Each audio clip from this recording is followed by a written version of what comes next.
All over the world, people are saying the future is bad. Climate change, autocrats, artificial intelligence. How can we think of a good future? Business as usual is dead or dying, and I think that is so true. We can no longer just continue with what used to work, no matter what business we're in. I'm here to speak about the good future. These days, many people around me say the good future doesn't exist, including my own children. 71% of Europeans around 30 are saying that they won't have kids. The future is terrible. There has been a trend recently because of media and Hollywood and Nollywood and Bollywood and so on, is to describe the future in a dark way, because obviously it's interesting, it sells. We're now at that point to where things that were science fiction are becoming very real, becoming science fact.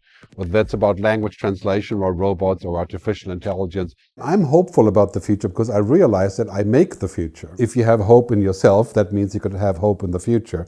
But generally speaking, the future is something that we have. We have all the technology and all of the tools. I would say, along with Kevin Kelly, the founder of Wired magazines, that we should be optimistic.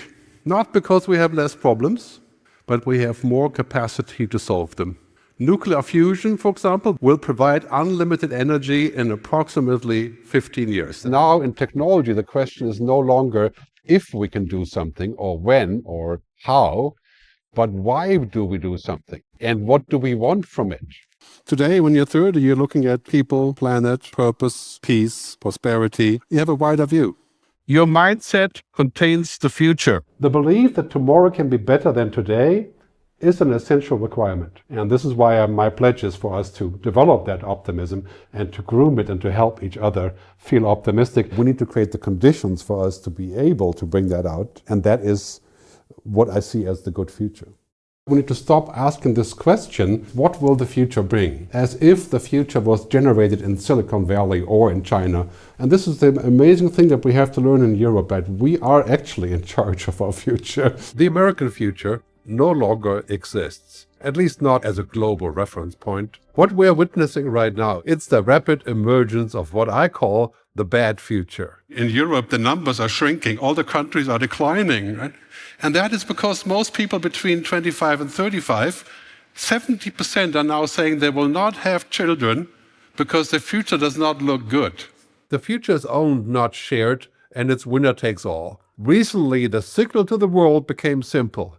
If the most powerful democracy in the world can discard norms, laws, and order, why shouldn't everyone else? Europe is getting divorced with the United States. But as in any divorce, it's really interesting. We can still talk afterwards. We can still be friends. We don't have to fight. And in some divorces, people actually get back together. So this process is painful, but it's good for us. In many ways, probably overdue. It was a great futurist, Barbara Hubbard, who said that as we see the future, so we act. And as we act, so we become.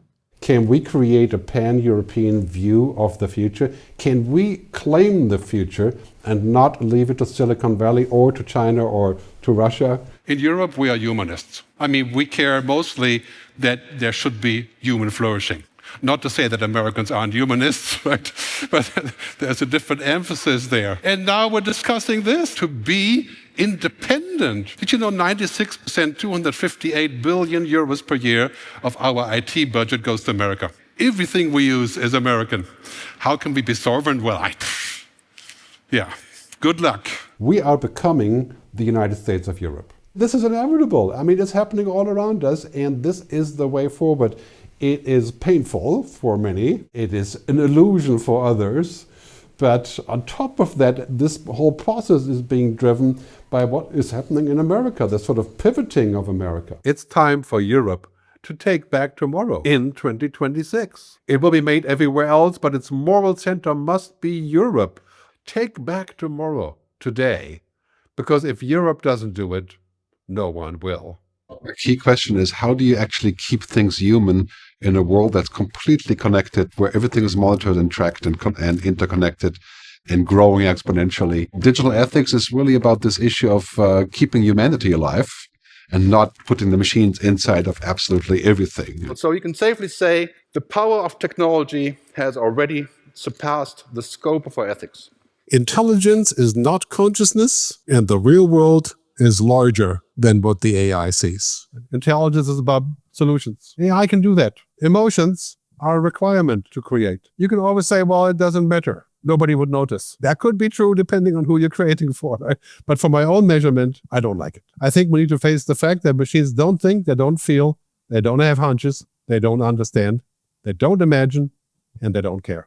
I've been talking about this for 8 years. I called it back then the Digital Ethics Council. That's kind of lofty. So I came up with something better. International Artificial Intelligence Agency. Humans aren't machines, so we need to keep the human inside, we need to protect what makes us human, and we need to have organizations that help us do this. Very important principle with AI, keep the human in the loop. Make sure that the human is still in charge, that the AI is not running away by itself. In our future of AI, we should pursue magic. We should avoid the manic, Instagram, and kill the toxic. Any company that uses AI to be toxic, to pollute humanity, just like polluting the environment, we should not buy, not participate, not use their software. Because really what they're trying to do is to replace what we do. So let's flip this around, not move fast and break things, but let's move fast and fix things, because we're supposed to be architects of the future, not its victims. We have to do the opposite of robots and machines. What is the opposite of machines? Ingenuity, imagination, intuition, compassion, empathy. Hard for a machine to get to that point. As we go into that future, we have this pyramid coming up, where the lower part of this pyramid is what machines can do. Intellectual knowledge, data, and information. And so we have to move up this pyramid, and we have to groom our deeper knowledge, our understanding, our tacit knowledge, our wisdom, our purpose, our human agency, our consciousness, our spirituality. We have to develop it. We need time for this, what I call the future mindset. That's what we need as leaders. That's what drives us to lead. People will respect you if you're super smart, but they didn't respect Einstein because he was super smart only. Right? He was also very much here. We have digital intelligence, machines that can kind of pretend to think. And then we have human intelligence, biological intelligence. There's 8 or 10 different types of intelligence: kinesthetic, emotional, intellectual, social is the Indian definition of it. This is what leadership is. Leadership isn't about logic. Of course, you want to have logic, you want to have knowledge, but machines can do this. But does it truly understand human existence? And human existence is a little bit more than just digital numbers, emotions, intuition, compassion, consciousness, values, spirituality, empathy, powerful stuff that we need to focus on, because the machines will do the heavy lifting when it's about simple logic, commodity work. Intelligence is the ability to solve problems. And that's what we need the machine to do. Consciousness is the ability to feel things. That we don't want the computer to have. Because the bottom line is this: machines don't think or feel, they don't have hunches, they don't understand, they don't imagine, and they certainly don't care. So we're looking at this and saying, maybe the AI can get so good that I cannot hire more people. This is an illusion, of course, because you are confusing the tool with the purpose. The tool can never do what a human does. It's a tool. You can tell it to do things by itself, but it won't work. Today we're educating people to reproduce, to download information and then use it later. This isn't going to work because we have too much information and we live in a world of perma-change. What we need our kids to do, and adults, is to create, to invent, to do new things, to have intuition. So we have to educate our kids different, is to have different emphasis, not just on science, technology, but also on humanities. Because when computers are smart, they'll do many of our routines. What they can't do is the non-machine routines, the human routines. And that's what our kids need to know. That's what we need to know. Let's move into science, technology, engineering, mathematics, like we have for a long time. But we must add what I call HECI: humanity, ethics, creativity, imagination. It's part of my book, Technology vs. Humanity. You can read it up there. But basically, it's the two things coming together, not just one of them, to make complete human beings, awesome human beings, as I like to say. The percentage of human-only tasks, the things that we do because we are human, it's going up rapidly already. I think it's going to go to 98% or so, basically, in the very near future. The things that we do because we have to do them. Judgment, negotiation, observation, imagination, intuition. We have to learn those things, and we have to get better at them to actually form a human-only future. Machines are no longer stupid. I wouldn't say that they're intelligent, because intelligence implies consciousness, agency. If you work like a robot will take your job. Well, it's not new, is it? But it's brutal now. Think about that 10 years from now. We have to be the opposite. Resist the cognitive outsourcing. this abdication. Oh yeah, my agent will take care of this. Yeah. No, it won't, because it does not know who you really are and what you really want. It doesn't care about values. It has no ethics. It has no understanding. It has no context. It has no compassion, and it does not care. The narrative of the future is a human narrative supported by technology. It's not a technology narrative with humans being the bystanders. It's a whole different story. Organisms are not algorithms, as many people are saying. I think that's the most ridiculous statement you can imagine. And if we are algorithms, we have no idea how that actually works. The other part is, of course, logic alone is not enough. It's about the narrative. You know what humans really like? Experiences, relationships, narratives, stories. That's why the most progressive countries in the world have a story. They have a narrative. They have a strong leader. Well, real life is beyond data. Algorithms know the value of everything, but the feeling of nothing. There can be no story without emotions. Humans aren't machines, so we need to keep the human inside. We need to protect what makes us human, and we need to have organizations that help us do this. Very important principle with AI, keep the human in the loop. Make sure that the human is still in charge, that the AI is not running away by itself. Embrace technology, but don't become it. Because when you become technology, you're a commodity. Stay human, stay creative. Show me the incentive, I'll show you the outcome. American incentive, corporate profit. European incentive, humanity. Chinese incentive, state control. Under the old paradigm of traditional capitalism, if you are going to use technology like AI to reduce the cost, you fire all humans. We're reaching this kind of collapsing point. Our old economic logic, whatever you want to call it, profit and growth, has timed out. Now we have to think about a larger story. People, planet, purpose, peace, and prosperity. The biggest factor in problems today is the loss of trust. How do we run a democracy when we don't trust each other? Understanding, compassion, resilience. This is how we're going to reinvent our economy of the future. We can solve practical problems: water, food, disease, space traveling.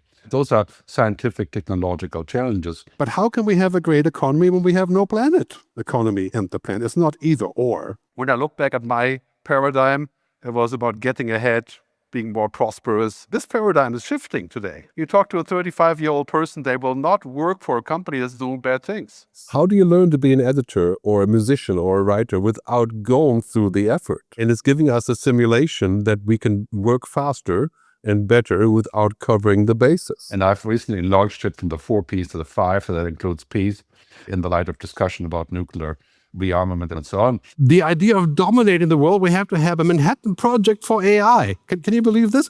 This is an actual discussion in the United States. A Manhattan Project for AI. That's like saying we've had 2 bombs and now we're going to do it again, so we can have a AI bomb. The only winner in the race to artificial intelligence to dominate the world in military and business terms is the AI itself.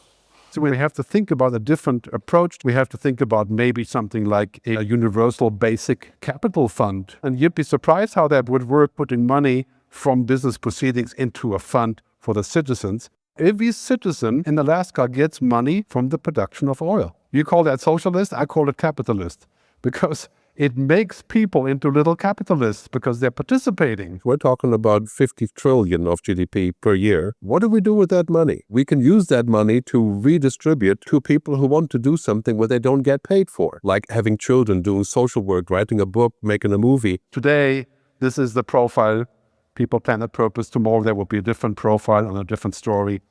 But all 5 would be important. Now we have, of course, movement against the 5 Ps, people, planet, purpose, peace, and prosperity. The antidote to the good future is the bad future, taking you back to the past. If we want a better logic, we have to go beyond socialism, capitalism, communism, populism, because right now the only thing that matters is you're going to make a good future, we're going to make a bad future. Everything we've known about the world so far is under fire. What do we need to know is we have to learn how to learn. Alvin Toffler said, unlearn, relearn, and learn again. So we should not be creating jobs or positions or trainings that focus on this. I think it's a fundamental change in how we think about the future of education and learning. Today, what we learn is to function. And we function because we want to increase the economy. We're looking for efficiency and optimization. Be like a machine, basically.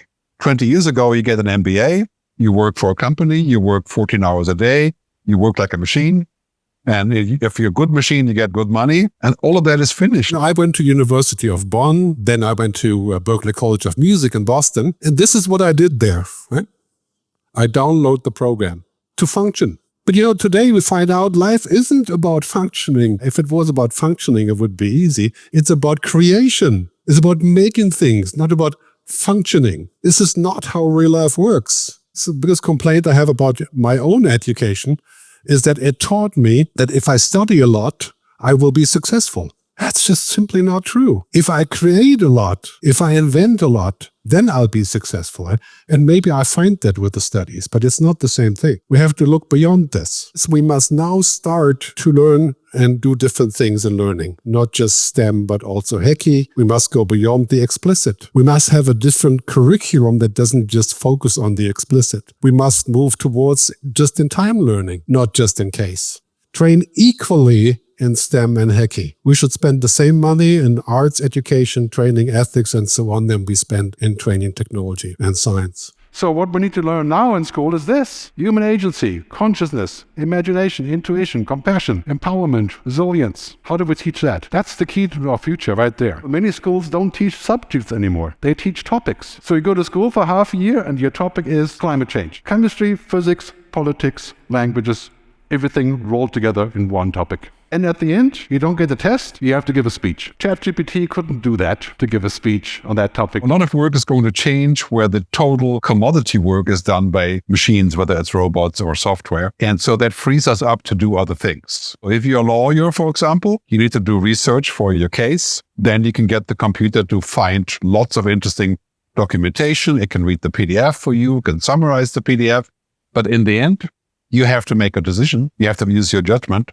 So that's where the humans come in. We should not teach our children and our grown-ups to do better routine. The machines are learning the routine. We have to get used to a world that's beyond routine and never put efficiency over humanity. When we put efficiency over humanity, we're on the road towards decline. Very important to keep in mind. No matter whether it's more expensive or takes longer, humans should be first in line, of course, not just humans, but the planet. Now that we're looking at a much broader world, it was not just about growth, but about people and planet and purpose. It's about meaning. And that's very hard for a machine to make. The machines don't make meaning. They make productivity. Your mindset contains your future. I've learned that over the years from speaking to people. If you're an optimist, you will create a future. If you're a pessimist, somebody will create it for you.